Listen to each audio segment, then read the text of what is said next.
Perkenalkan, kami dari kelompok 2 Kimia Prodi Farmasi kelas A. Kami akan memperkenalkan alat-alat yang ada di dalam laboratorium. Tapi sebelum itu, kami akan memperkenalkan diri kami terlebih dahulu. Nama saya Dominic Kombong. Dan nama saya Glenn Ritaro, atau biasa dipanggil dengan Glenn. Nama saya Jansen Umbase.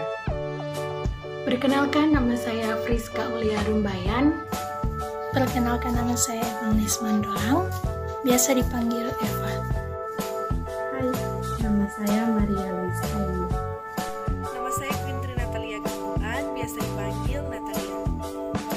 Dan saya Ismiatul Afifah Mabiang, atau biasa dipanggil Afifah. Halo, nama saya Kalista Nasasya Mokointa. Saya Prodi Farmasi dari kelas A. Dan saya Ninyoman Sri Widyasuti, biasa dipanggil Sri. Dan berikutnya kita akan menjelaskan sedikit tentang alat laboratorium and enjoy of video. Alat yang pertama adalah statif dan ring. Kegunaan statif untuk penegak alat-alat laboratorium dan ring sebagai wadah mulut alat-alat laboratorium. Alat yang selanjutnya adalah Erlenmeyer. Erlenmeyer atau dikenal juga dengan labu Erlenmeyer adalah salah satu alat gelas laboratorium yang salah satu fungsinya untuk menjadi wadah dari bahan kimia cair. Gelas ini juga sering digunakan untuk proses titrasi untuk menampung larutan yang akan digunakan. Yang selanjutnya adalah kasa. Kasa digunakan sebagai pelindung luka agar tetap bersih dan kering. Kasa terdiri atas berbagai macam pembungkus, yaitu kasa yang dibungkus dengan plastik dan kertas perkamen. Kasa juga terbuat dari berbagai bahan sesuai dengan kebutuhannya. Dan berikutnya ada segitiga kawat dan sudip. Segitiga kawat merupakan alat laboratorium yang digunakan untuk menopang wadah saat dipanaskan di atas pemanas Bunsen. Sudip atau spatula terbuat dari logam stainless steel yang digunakan untuk mengambil bahan atau sisa bahan yang berbentuk sediaan padat ataupun kristal. Penjepit tabung reaksi. Penjepit tabung reaksi adalah alat laboratorium yang digunakan untuk mengambil atau memindahkan tabung dari satu tempat ke tempat lain.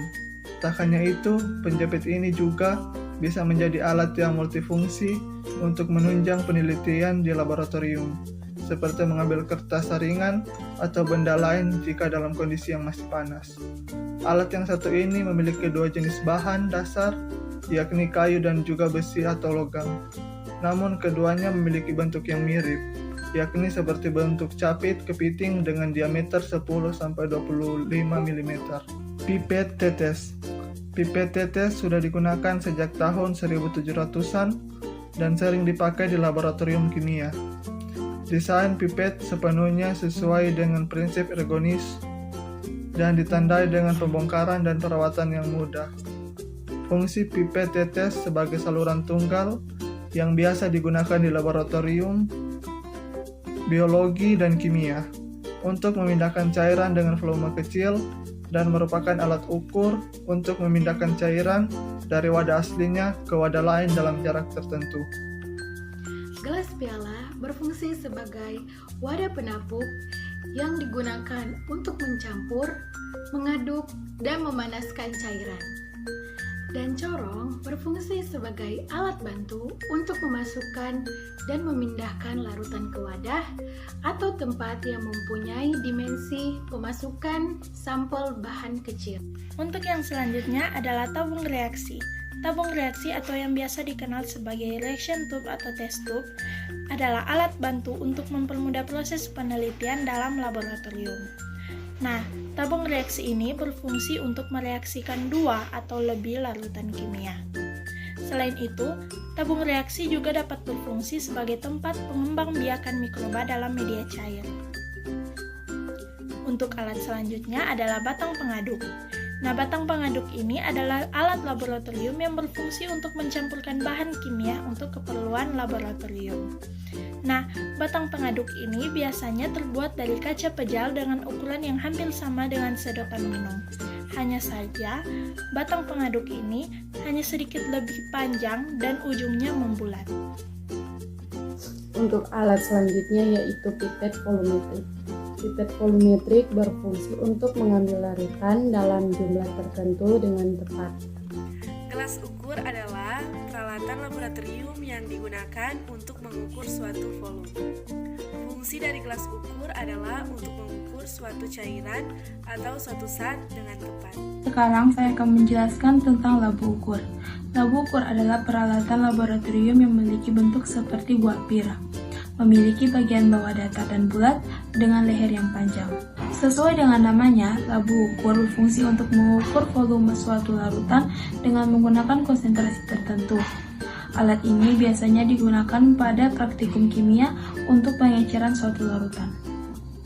Alat yang selanjutnya yaitu buret. Buret adalah alat laboratorium yang sering digunakan pada analisis kimia kuantitatif. Fungsi buret untuk mengukur volume suatu cairan atau gas. Namun semua ini tentunya berdasarkan jenis buret yang digunakan. Berikut adalah beberapa jenis buret. Di sini saya akan menjelaskan sedikit mengenai fungsi gelas arloji atau kaca arloji. Kaca arloji merupakan sebuah gelas dalam alat laboratorium kimia yang memiliki beberapa fungsi sederhana. Fungsi yang pertama adalah tempat menimbang bahan kimia. Untuk menimbang berbagai arti bahan kimia yang menggunakan neraca analitik, tentunya diperlukan media atau wadah untuk tempat bahan kimia yang ditimbang. Kaca arloji merupakan alat yang berfungsi untuk hal tersebut. Beberapa bahan kimia bersifat volatil atau mudah menguap, sehingga kita tidak bisa membiarkan suatu bahan kimia volatil berada dalam keadaan terbuka. Kita sudah mengetahui fungsi dari desikator, di mana salah satu fungsinya dapat digunakan untuk mengeringkan bahan kimia padat. Fungsi lain yang dapat dilakukan oleh kaca arloji adalah untuk menguapkan zat cair dalam jumlah kecil. Dan saya akan menjelaskan tentang sikat tabung.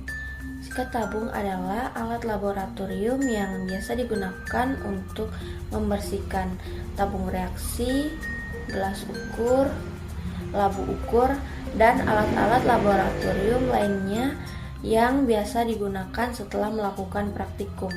Itu saja penjelasan singkat dari kami mengenai alat-alat yang ada di dalam laboratorium. Bila ada salah pengucapan kata, mohon dimaafkan. Sekian dan terima kasih.